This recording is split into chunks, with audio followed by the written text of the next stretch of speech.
नमस्कार मैत्रिणींनो, आज आपण करणार आहोत अळीवाचे लाडू.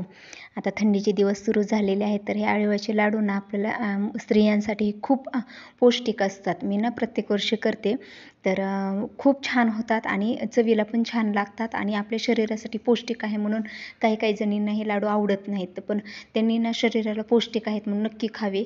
तर पहिले हे लाडू ना असं बाळंतीण बायकांना दिले जायचे का, तर त्यांच्या शरीराची झीज झालेली असायची ना, मग त्यांना असे पौष्टिक त्यांच्या शरीराची झीज भरून येण्यासाठी आणि त्या बाळाला दूध वाढण्यासाठी ते लाडू त्यांना दिले जायचे. पण आपण सुद्धा हे खाल्ले पाहिजे, खूप शरीराला पौष्टिक असतात. तर इथं मी अर्धी वाटी आळीव आणले, ते स्वच्छ निवडले, पण हे आळीव धुवून घ्यायचे नसते. धुतले ना तर ते चिकट होतात, म्हणून त्याला ना मी असं कपड्यात टाकून पुसून घेतलं. जर काही असं पावडर धूळ असेल तर ते निघावी म्हणून, तर असे कपड्याने त्याला पुसून घेतले, खडे आधीच काढून घेतले त्यातले. आणि आता ना हे आळीव आपण भिजायला घालायच्या आधी ना भाजून घ्यायची. जर आपण तशीच भिजायला घातले ना ते खूप चिकट होतात आणि ते लाडू तसले चिकट नंतर ते खाऊ वाटत नाही, लाळीच असे दिसतात. मग आपण ह्याला भाजायचं नंतर भिजू घालायचं, म्हणजे ते असे चिकट होत नाहीत जास्त. तर इथे ना मी 1च चमचा तूप टाकले, थोडंच तूप टाकायचं आहे कारण आपल्या लाडूला मी फक्त 2 चमचे तूप टाकले. आता 1 चमचा आणि नंतर लाडू करताना 1 चमचा. तर खूप असे तेलकट दिसतात आपले लाडू. आणि वाटलंच तर तुम्ही नाही टाकलं तूप तरी चालेल, पण कसं पौष्टिक असतं मग ते दिसाना का तसं. पण आपण ना असं थोडंसं 2च चमचे टाकले, मी जास्त नाही टाकलं, तुम्ही अर्धा चमचा टाकलं तरी चालेल. तर मी ना एक 5 मिनटं बारीक गॅसवर ना आपले आळीव भाजून घेतले. 5च मिनटं भाजायचे, जास्त नाही त्याला, म्हणजे 5 पण मिनटं नाही, एक 3 ते 4 मिनटं भाजले असतील. मी काय त्यावेळेस घड्याळ पाहिलं नव्हतं, नंतर पाहिलं लाडू करताना. म्हणजे गरम व्हावे आपले लाडू, ते आळीव चांगली, अशा प्रकारे ते भाजून घेतले आणि थंड करायला ठेवले. तर आपले आळीव आता थंड होते तोपर्यंत ना आपल्या अर्धी वाटी आळीव होते, तर त्याच्यासाठी मी 1 वाटी पाणी घेतलेलं आहे. आणि त्या पाण्यात ना आता हे थंड झालेले आळीव टाकायचे, गरम टाकायचे नाहीत, भाजून थंड करून नंतर टाकायचे.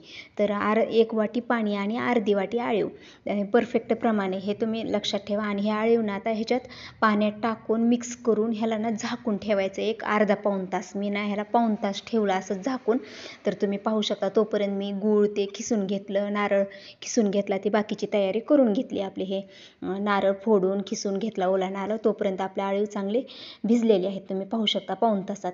तर मी इथं अर्धी वाटी आळीव होता, आता भिजून 1 वाटी झालेला आहे. मग आता 1 वाटी आळीव धरायचा भिजलेला, त्याच्यासाठी 2 वाटी गूळ मी खिसून घेतला. खिसून घ्यायचा म्हणजे तो लवकर मिक्स होतो आपल्या लाडूत. आणि हे ना ओला नारळ आहे, तर हा 2 नारळ मी किसले तेव्हा ते 3 वाटी भरले. आता नारळ छोटे होते माझे. आणि हे जायफळ घेतलं, एवढं काही टाकायचं नाही, थोडं किसून एक अर्धा चमचा जायफळ टाकायचं, पण ते दाखवलं तुम्हाला मी. आता आणखीन 1 चमचा तूप टाकले, तुम्ही नाही तूप टाकलं तरी चालते, बिना तुपाचे सुद्धा खूप छान होतात, पण मी टाकलं पौष्टिक असतात म्हणून. तर तूप आपल्या शरीराला भेटावं आता ह्या थंडीच्या दिवसात म्हणून.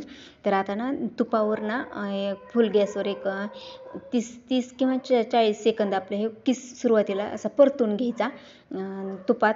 नाही तसा परतला एकदमच सगळं टाकलं तरी चालतं, पण मी ओला नारळ ना असं ह्याचा घेतला परतून एक 30-40 मिनटं आधी, नुसताच तुपात ओला नारळ 30-40 सेकंद परतून घेतला आणि नंतर त्याच्यात गूळ आणि आळीव टाकलं. तर एक 30-40 मिनटांनी तुम्हाला दाखवते. गॅस फुलच ठेवला आहे मी सुरुवातीला. तर गूळ टाकते आपला तो 3 वाटी नारळाचा किस, 2 वाटी गूळ आणि त्याच्यासाठी न भिजवता घेतलेले अर्धी वाटी आळीव, ते भिजून 1 वाटी झालेत आपले, तेवढे आळीव घेतले. तर खूप छान होतात हे लाडू. मी गेल्या वर्षी केलते, खूप मस्त झालते, सर्वांना आवडले होते. तुम्ही पण नक्की करून पहा, तुम्हाला पण नक्की आवडतील. तर आणि शरीराला पौष्टिक म्हणून तर नक्कीच करा तुम्ही. काही जणांना आवडत नाही, ते लाळीच दिसतात ना असं म्हणून.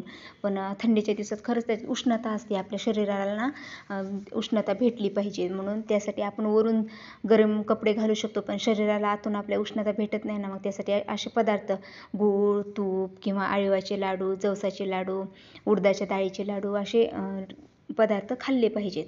तर मी सुरुवातीला ना आळीव, खोबरं आणि गूळ फुल गॅसवर त्याला एक 2-3 मिनटं परतून घेते, म्हणजे आपला गूळ वितळूस तर, पण सतत हलवायचं ना तर खाली चिटकतं, गुळाचं पाणी तयार होतं आपल्या. बारीक गॅसवर वेळ लागेल म्हणून फुल गॅसवर एक 3 ते 4 मिनटं लागले मला, तुम्ही पाहू शकता. अशा प्रकारे आपल्या गुळाचं पूर्ण पातळ पाणी झालेलं आहे. मग आता आपण गॅस बारीक करायचा, आता अजिबात मोठा करायचा नाही. तर आता इथून पुढं, कारण तो खाली चिटकण्याची भीती राहते असं. तर मी सुरुवातीला एक 3 मिनिट फुल गॅसवर, आणि आता इथून पुढं ना मी तुम्हाला आता वेळ एकदम झाल्याचंच दाखवते आता. तर मला ना बरोबर एक 35 मिनिट लागले बारीक गॅसवर सुरुवातीपासून.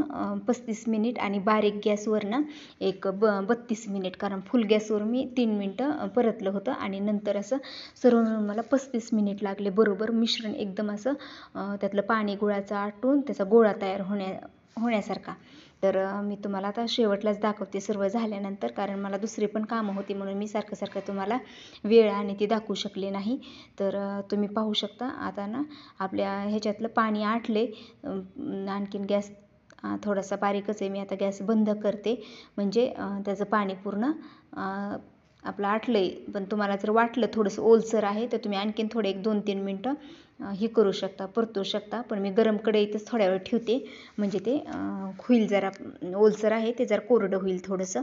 पण झाले त्यातलं पाणी पूर्ण आटले. तर आता मी त्याच्यात आपण किसलेलं जायफळ, एक अर्धा चमचा पूड जायफळची टाकते, आणि हे ना असं चांगलं जरा 1-2 मिनटं ठेवलं कढईतच, आणखीन गरम कढईतच. तुम्ही पाहू शकता असा गोळा झाला आहे जरा. आणि आता मी याला थंड झाल्यास हे आठरून येते नंतर. मग ह्याला ना मी एका ताटात थंड करायला टाकते, म्हणजे आपल्याला लाडू वळता यावेत. जास्त काही थंड करायचं नाही आपल्याला, एक 5 मिनटं फक्त. हाताला चटका बसेल गुळाचा म्हणून 5 मिनटं याला मी हे करून ठेवते, अशी ताटात पसरून ठेवते, आणि 5 मिनटांनी लाडू वळायला घेते, म्हणजे हाताला जास्त चटका बसणार नाही. कोमट आहे तोपर्यंतच लाडू वळून घ्यायचे. ते तुम्हाला आता गरम कोमट असताना ते जरा चिकट वाटेल, पण थंड झाले का नाही ते आटरून येतात लाडू, आणि खरंच खूप छान होतात.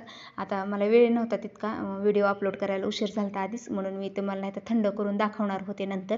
पण मी 5 मिनटं ठेवला, आणि तुम्हाला दाखवते. अशा प्रकारे आता ते हातावर घ्यायचं, आणि आपला लाडू वळून घ्यायचा, आणि असं एका हाताने व्यवस्थित त्याला आकार येत नाही, म्हणून 2 हातावर घेऊन तळ हाताने नंतर त्याला असा आकार द्यायचा, म्हणजे छान आकार येतो. आता गरम असल्यामुळे ते जरा कोमट असल्यामुळे चिकट वाटते तुम्हाला, पण थंड झाले छान होते. आणि हे लाडू ना आपण याच्यात ओला नारळ घातल्यामुळे हे जास्त दिवस टिकत नाहीत. तुम्ही जर फ्रीजच्या बाहेर ठेवले का नाही तर हे जास्त 3 ते 4 दिवस टिकतील, आणि फ्रीजमध्ये ठेवलं तर हे 15 दिवस 10-15 दिवस छान राहतील लाडू, खराब होत नाहीत फ्रीजमध्ये ठेवल्यास. आणि फ्रीजमध्येच ठेवायचं का तर आपला ओला नारळ आहे, आणि असे आठरून फ्रीजमध्ये ठेवल्यामुळे ते थंड झाले ना आठरून आलेस ते खायला पण छान लागतात नंतर. मी जर ह्यावेळेस मोठी साईज केली, गेल्या वर्षी छोटी साईज केली ती, आणि यावेळेस मी मोठ्या वाटीनं सगळे माप घेतलेलं आहे, त्याच्यामुळे माझे 21 लाडू झाले आहेत. गेल्या वर्षी मी छोट्या वाटीनं घेतले होते तर माझे 10-12 लाडू झाले. तर मग कसे वाटले लाडू ते नक्की सांगा.